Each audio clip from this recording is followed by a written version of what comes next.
Values junior college, IIT, JEE, NEET academy, seat guarantee programme. అంతే ఇది ఉండేది. అంటే ఇప్పుడు ఓవర్ నైట్లో సక్సెస్ అయ్యి అంతే ఇదిగా పడిపోయే వాళ్ళ గురించి మీ కమెంట్ ఏంటి? ఎక్కడ తేడా కొడుతుంటుంది అది? కాన్సన్ట్రేషన్ లేకపోవడమే సమస్య. కాన్సన్ట్రేషన్, డెడికేషన్ లేకపోవడమే.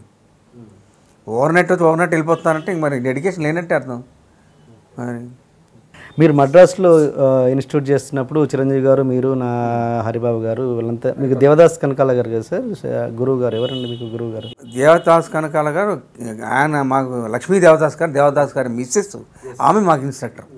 అప్పుడు మీకు ఎలా ఉండేది సార్? అంటే ఎలాంటి ఎక్సర్సైజ్ ఉండేవి? ఇంప్రొవైజేషన్ క్లాసెస్ కానీ, యోగా క్లాస్ ఉండేది, ఇంప్రొవైజేషన్స్ ఉండేవి, సబ్జెక్ట్ మీద సొంత కాళ్ళతో యాక్ట్ చేసి చూపించామని చెప్పేవారు. అవన్నీ ఉండేది. ఇంప్రొవైజేషన్ క్లాసెస్ మీరు చిరంజీవి గారితో చేసేవాళ్ళ? ఇంప్రొవైజేషన్ చిరంజీవి మా నెక్స్ట్ బ్యాచ్, మా బ్యాచ్ భానుచంద్ర ఒక్కడే. భానుచంద్ర చిరంజీవి గారు నేను రూమ్మేట్స్, ఓన్లీ రూమ్మేట్స్. ఓకే. ఇంకా బాగా ఫ్రెండ్ లేదు, మేము ఇద్దరు మంచి ఫ్రెండ్స్గా ఉండేవాళ్ళం. హరిప్రసాద్ కూడా మాతో పాటు ఉండేవాడు. మేమిద్దరం ముగ్గురు మంచి ఫ్రెండ్స్.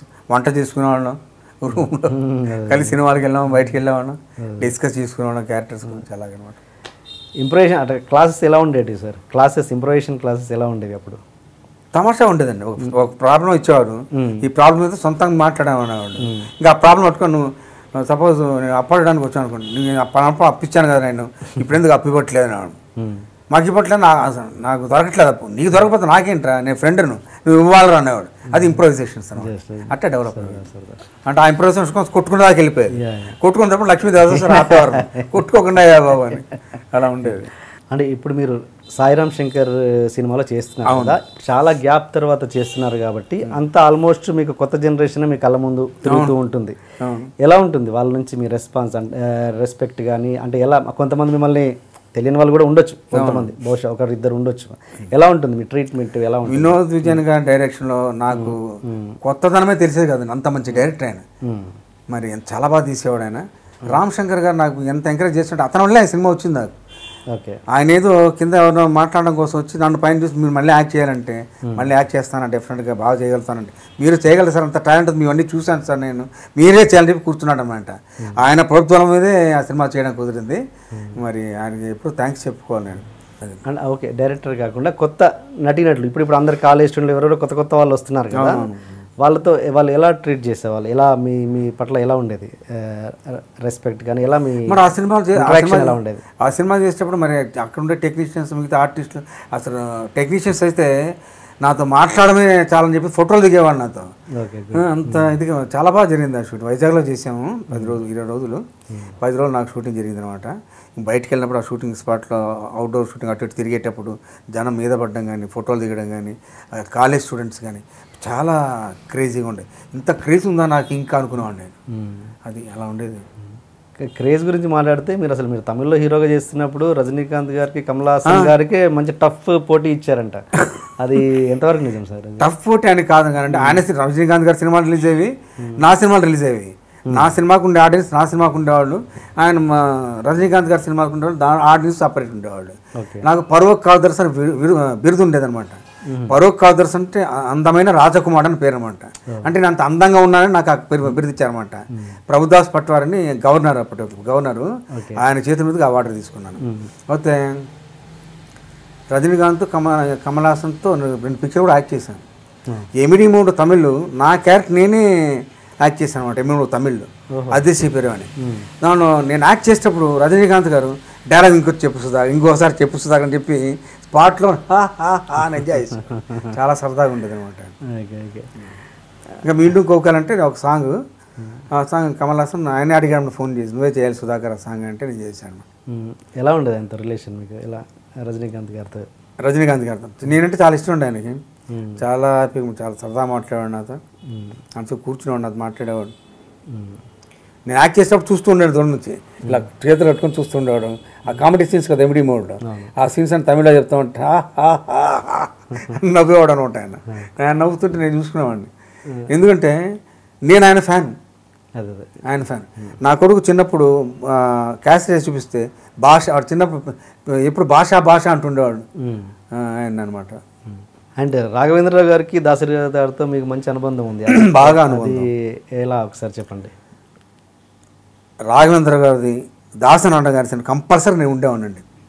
నాకు కంప్లీట్ ఫ్రీడమ్ ఇచ్చేవాడు. నేను యాక్ట్ చేస్తుంటే నాకు సజెషన్స్ ఇవ్వడం కానీ, నా చేత చేయించుకోవడం కానీ. దాసనారాయణ గారు ఆయననే సాటి, రాఘవేంద్ర గారు ఆయననే సాటి. రాఘవేంద్ర గారు అయితే నేను షాట్ లేనప్పుడు సుధా ఏదో చెప్పరా, ఏదో చెప్పి జోక్ చెప్పు, నవ్వించరా అనేవాడు. నేనేదో చెప్తాను పగలబడి నవ్వేవాడు ఉండేది షూటింగ్. ఒక జోక్ చెప్పండి. నేను కనపకపోతే అరే సుధాకర్ని పిలవండిరా, ఏంటి సుధాకర్ ఏం మాట్లాడమన్నాడు. అంత బాగుంటుంది. ఏదైనా ఒక జోక్ మా ప్రేక్షకుల కోసం చెప్పండి. నన్ను చిలక, ఒరే చిలక ఇట్రా అనేవాడు. చిలకండి ఎట్టుగారంటే చిలక పలుకులు అని చెప్పినట్టు చేస్తావరా, అందుగురించి నీకు చిలక అనేవాడు ఆయన. కాదు రాఘవేంద్ర గారి దగ్గర చెప్పిన జోక్ ఏదైనా ఒకటి చెప్పండి అంటున్నా. అదనే కాదు అదే ఏమంటే ఒకసారి డైరెక్టర్ గారు మీరు సాంగ్లో మరి అందరికి రకరకాల పండ్లు వేస్తూ ఉంటారు కదా పొట్ట మీద, పుచ్చకాయ వేస్తే ఎలా ఉంటుంది చేస్తారా వాళ్ళని పగలబడినా కూడా ఉంటాయి. దాసరి గారు ఆయన ఎంజాయ్ చేసేవాడు. ఇప్పుడు మధ్యలో చేసినప్పుడు అయితే సుధాకర్ నీ కాస్ట్యూమ్స్ నువ్వే సెలెక్ట్ చేసుకో, నీ డైరెక్ట్ రెండు నువ్వు చేసుకో అని చెప్పాడు ఆయన. దాన్ని నేను చెప్పాను డబ్బింగ్ చెప్పినప్పుడు చాలా ఎక్కువ టైం తీసుకుంటాను డైరెక్ట్ గారు, నేను డిఫరెంట్గా చెప్పాలనుకుంటున్నాను డబ్బింగ్ అంటే. మజ్ను షూటింగ్కి డబ్బింగ్ దగ్గరుండి దగ్గరుండి కాదు, కాన్సన్ట్రేట్ ఎన్ని టేక్లైనా పర్లేదు సుధాకర్, నువ్వు ఏ ట్రెండ్ అనుకున్నావు ఆ ట్రెండ్లో చెప్పనేవాడు. షూటింగ్లో అలాగే ఫ్రీడమ్ ఇచ్చాడు ఆయన, తర్వాత డబ్బింగ్ అప్పుడు అంత ఫ్రీడమ్ ఇచ్చాడు ఆయన.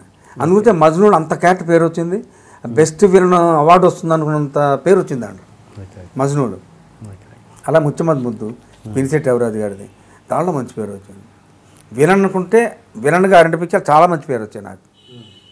సుధాకర్ ఇంత విలనీజం ఉందా అనుకునేవాడు ఆడియన్స్లో.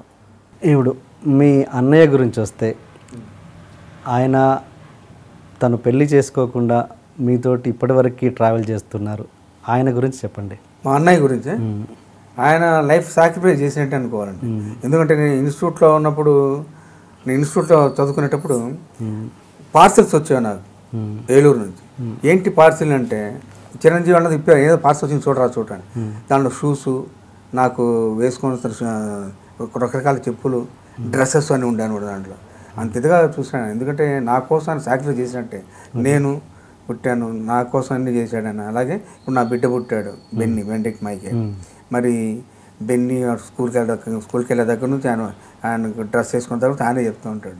ఇంకా ఆల్ ఇన్ ఆల్ ఇంకా మిస్సెస్ బెన్నీ లేకపోతే నేను లేను, వాళ్ళిద్దరే మీ ఈరోజు నేను ఇలా ఉన్నానంటే కారణం మిస్సెస్, బెన్నీ, మదర్, మా అన్నయ్య. అంటే ఈ రోజులలో ఇలాంటి త్యాగాలు అనేవి ఉండవు. మా అన్నయ్య లాగా సాక్రిఫైస్ చేసేవాళ్ళు ఎవరు ఉండరు. కుటుంబానికి ఆయనే మెయిన్. మా ఇంట్లో జరిగినా ఏదైనా సరే ఆయనే దగ్గర చూస్తాడు తప్పితే ఒక తండ్రిలాగా. మా క్రిస్టియానిటీ చిన్న బ్రదర్ సిస్టర్ మాకేం చెప్తారంటే, ఆయన నీకు అన్నయ్య కాదు, మీకు బావగారు కాదమ్మా, నీకు తండ్రిలాగా వాడని చెప్తారు అన్నమాట. అదే అన్నంత ఇదనమాట. ఇంత అనుబంధం ఏర్పడడానికి ఏంటి కారణం? అంటే అది సుకృత, పూర్వజన్మ సుకృతం అనుకోవాలి తప్పితే ఇంకేం అంటాను లేదు. దానికి వేరే వర్డ్సే లేదు దానికి. చిన్నప్పుడు ఎలా ఉండేవాళ్ళు సార్? చిన్నప్పుడు మీరు మీ పెళ్లి కాకముందు చిన్నప్పుడు ఎలా ఉండేవాళ్ళు అన్నయ్య మీరు? నేను, మా అన్నయ్య, ఇంకొక అన్నయ్య ఉన్నాడు చనిపోయాడు అని, ప్రసాద్ అని. మేము ముగ్గురం వాళ్ళిద్దరు అటు ఇటు పడుకుంటే మధ్యలోనే పడుకునేవాడు. అది ఎంతకాలం కంటిన్యూ అంటే, నేను ఇన్స్టిట్యూట్లో ఉన్న తర్వాత రూమ్మేట్స్ ఉండేవాడు, నేను చిరంజీవి ప్రసాద్. వాళ్ళు అటు ఇటు పడుకుంటే మధ్యలోనే పడుకునేవాడు. అంత అటాచ్మెంట్ బ్రదర్తో ఉండేది అనమాట. ఒంటరిగా ఎప్పుడు పడుకోలేదండి. తర్వాత పెళ్ళైన తర్వాత మిసెస్ పడుకుంది. తర్వాత మరి షూటింగ్స్కి వెళ్ళినప్పుడు శ్రీకాంత్ ఉండేవాడు. శ్రీకాంత్ టచ్ వాడంతా రూమ్లోనే ఉండేవాడు. నేను ఏసీ రూమ్లో ఉన్నా అంటే వాళ్ళు నాతో పాటు ఏసీ రూమ్లో ఉండేవాడు. అలా నాకు అటాచ్మెంట్ వాడు. ఒంటరిగా ఎప్పుడు లేనండి. ఒంటరిగా సినిమా చూడలేదు, ఒంటరిగా బయటకు వెళ్ళలేదు ఇంతవరకు.